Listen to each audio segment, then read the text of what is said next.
Now the Philistines gathered their forces for war and assembled at Socoh in Judah. They pitched camp at Ephes Dammim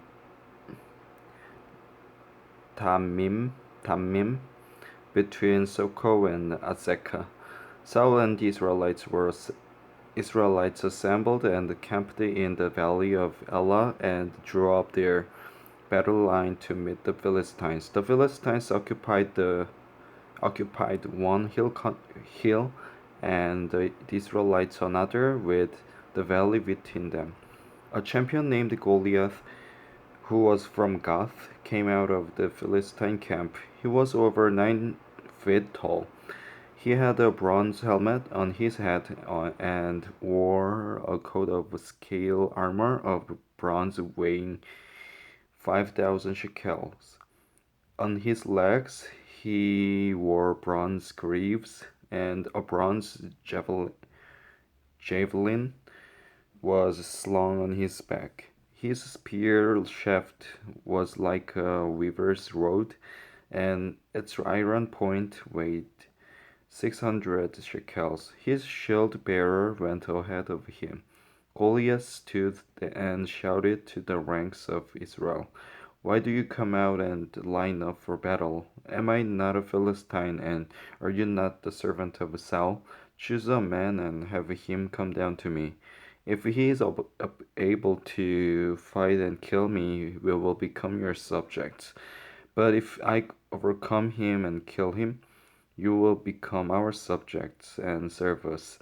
Then the Philistines said, "This day I defy the ranks of Israel. Give me a man and let us fight each other." On hearing the Philistines' words, Saul and all the Israelites were dismayed and terrified. Now David was the son of an Ephrathite named Jesse, who was from Bethlehem in Judah. Jesse had 8 sons, and in Saul's time he was old and well advanced in years. Jesse's 3 oldest sons had followed Saul to the war. The firstborn was Eliab, the second Abinadab, and the third Shammah. David was the youngest. The 3 oldest followed Saul, but David went back and forth from Saul to tend his father's sheep at Bethlehem. For 40 days the Philistine came forward every morning and evening and took his stand. Now Jesse said to his son David, "Take this ephah of roasted grain and these 10 loaves of bread for your brothers, and hurry to their camp. Take along these 10 cheeses to the commander of their units. See how your brothers are, and bring back some assurance from them. They are with Saul and all the men of Israel in the valley of Elah, fighting against the Philistines." Early in the morning, David left the flock with a shepherd, loaded up, and set out, as Jesse had directed. He reached the camp as the army was going out to its battle positions, shouting the war cry. Israel and the Philistines were drawing up their lines facing each other. David left his things with the keeper of supplies, ran to the battle lines, and greeted to his brothers. As he was talking with them, Goliath, the Philistine champion from Gath, stepped out from his lines and shouted his usual defiance. And David heard it. When the Israelites saw the man, they all ran from him in great fear. Now the Israelites had been saying, "Do you see how this man keeps coming out? He comes out to defy Israel. The king will give great wealth to the man who kills him. He will also give him his daughter in marriage and will exempt his father's family from taxes in Israel." David asked the man standing near him, "What will be done for the man who kills this Philistine and removes this disgrace from Israel?" Who is this uncircumcised Philistine that he should defy the armies of the living God? They repeated to him what they had been saying and told him, "This is what will be done for the man who kills him." When Eliab, David's oldest brother, heard him speaking with the man, he burned with anger at him and asked, "Why have you come down here? And with whom did you leave those few sheep in the desert? I know how conceited you are and how wicked your heart is. You came down only to watch the battle. Now what have I done?" said David. "Can't I even speak?" He then turned away to someone else and brought up the same matter, and the man answered him as before. What David said was overheard and reported to Saul, and Saul sent for him. David said to Saul, "Let no one lose heart on account of this Philistine. Your servant will go and fight him." Saul replied, "You are not able to go out against this Philistine and fight him. You are only a boy, and he has been a fighting man from his youth." But David said to Saul, "Your servant has been keeping his father's sheep.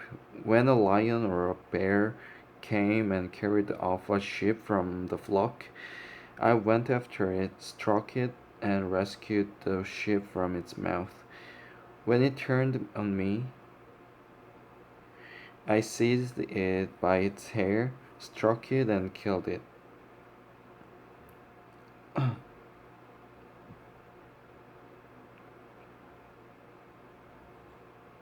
Your servant has killed both the lion and the bear.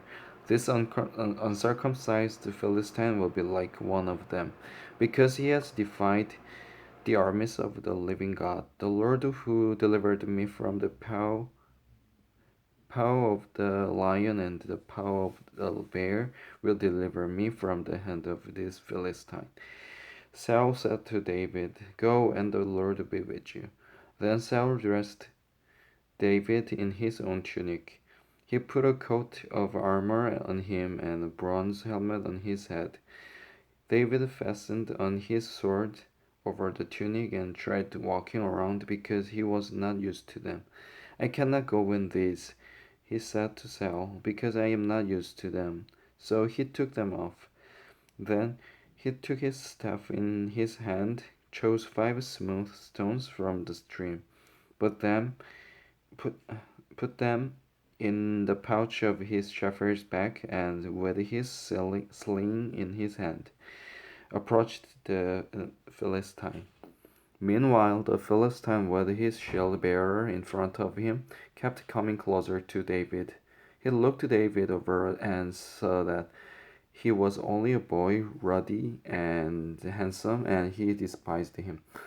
He said to David, "Am I a dog that you come at me with sticks?" And the Philistine cursed David by his gods. "Come here," he said, "and I will give you flesh to the birds of the air and the beasts of the field." David said to the Philistine, "You come against me with sword and spear and javelin, but I come against you in the name of the Lord Almighty, the God of the armies of Israel, whom you have defied.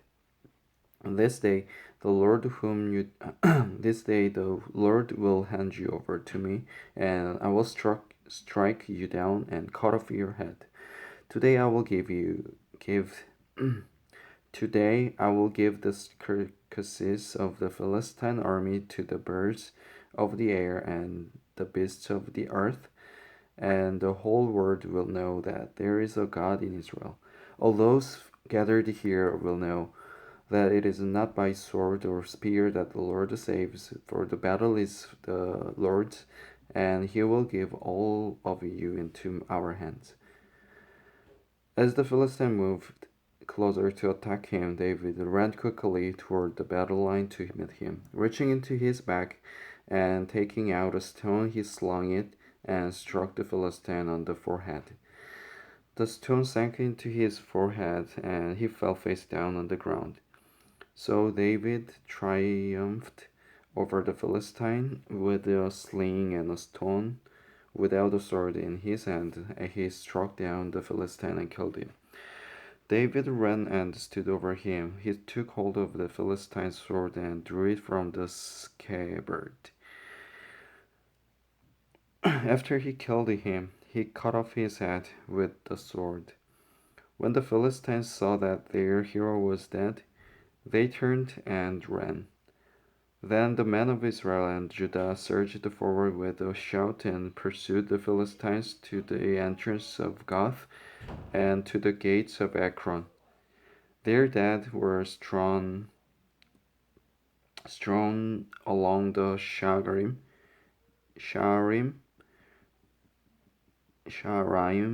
road to Gath and Ekron. When the Israelites returned from chasing the Philistines, they plundered their camp. David took the Philistine's head and brought it to Jerusalem, and he put the Philistines' weapons in his own tent. As Saul watched David going out to meet the Philistine, he said to Abner, commander of the army, Abner, whose son is that young man? Abner replied, as surely as you live, O king, I don't know. The king said, find out whose son this young man is. As soon as David returned from killing the Philistine, Abner took him and brought him before Saul. With David still holding the Philistine's head. Whose son are you, young man? Saul asked him. David said, I am the son of your servant Jesse of Bethlehem.